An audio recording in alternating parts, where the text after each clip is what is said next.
Hi everybody, it is week 3 of class, and I will give you a little hint. By the time you get to Friday, you will be halfway to completing your first class at Ashford. Yay! In week 3, we've got 2 discussions, so don't just do one. You have to do both, and you have to reply to 2 peers in each discussion. So if you're counting, you'll need to do 2 discussion answers and 4 peer replies, 2 in discussion 1 and 2 in discussion 2. So, discussion 1 is our first up, and in discussion 1, you'll be looking at somebody in your life. This can be your kids if they're old enough, it can be your spouse or partner, it can be your boss, it can be your mom, it can be your aunt, anybody that you spend quite a bit of time with. If you can, I can't really stress this enough, but if you can, give them the LCI. If they'll cooperate, it doesn't take very long, and it's really interesting. So if you can get them to, have them take the LCI. And the reason that I say that is because we are sort of blinded by our own patterns. So as an example, I am used first in Confluence. It's the pattern that I relate the most to. When I look at other people, it doesn't really matter what their pattern use of Confluence is. I always think, oh, for gosh sakes, they avoid Confluence. And that turns out to rarely be the case. As a matter of fact, I would almost go as far as to say never be the case. So keep in mind, if you are guessing, keep in mind your own pattern biases. So if you think you avoid technical reasoning, or if you know you avoid technical reasoning, that does not mean that everybody else is used first. And that's kind of why I like to say, if you can, give another person the LCI. The second discussion has 4 learners, and that would be Michaela, John, Paul, and Raheem. And those 4 learners have a pattern problem.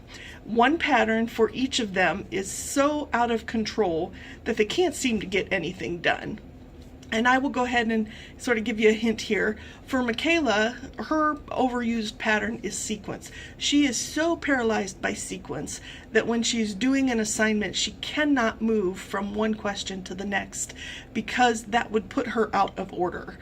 So what your goal there is to come up with a way, and by way I mean different patterns she can use to overcome that dependence on sequence. For John, he is very tied to precision. He could not give you a yes or no answer if that's the only thing you asked for. He would have to give you a detailed report on every single possible outcome instead of just saying yes or no. And I can relate to that because I do the same thing. People ask me a yes or no question, and 10 minutes later they're still waiting for that yes or no answer. Paul is ruled by technical reasoning. So Paul doesn't like to write anything down. He doesn't like to support anything that he writes. He's just really tied to that technical reasoning pattern. And unfortunately, in an online class where all of the work that you do is written, that is not going to go well for him.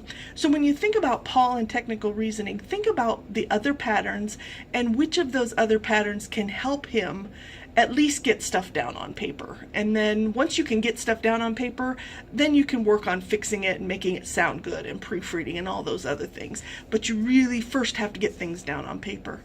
Raheem, who is also very reminiscent of a young Carly, is ruled by confluence. He thinks, oh, I've done well before, I'm going to do well now, and not do any work. The other thing he might be thinking is, oh, the instructor knew what I meant. Why did I get such a bad grade? I shouldn't have to actually prove I know what I'm talking about. She should just know that I knew it. People who are high in confluence tend to have that sort of attitude toward life, and it takes getting beat up a couple of times before you're like, okay, I better do things by the rules here. So as you think about Raheem, think about ways that his other patterns can sort of step in and sort of clamp down on that overstrong confluence pattern. All right, I know I tend to talk a lot during these videos, but that is sort of the short introduction to week 3. And again, congratulations on making it this far in class. Have a great week, and we'll see you in the forums.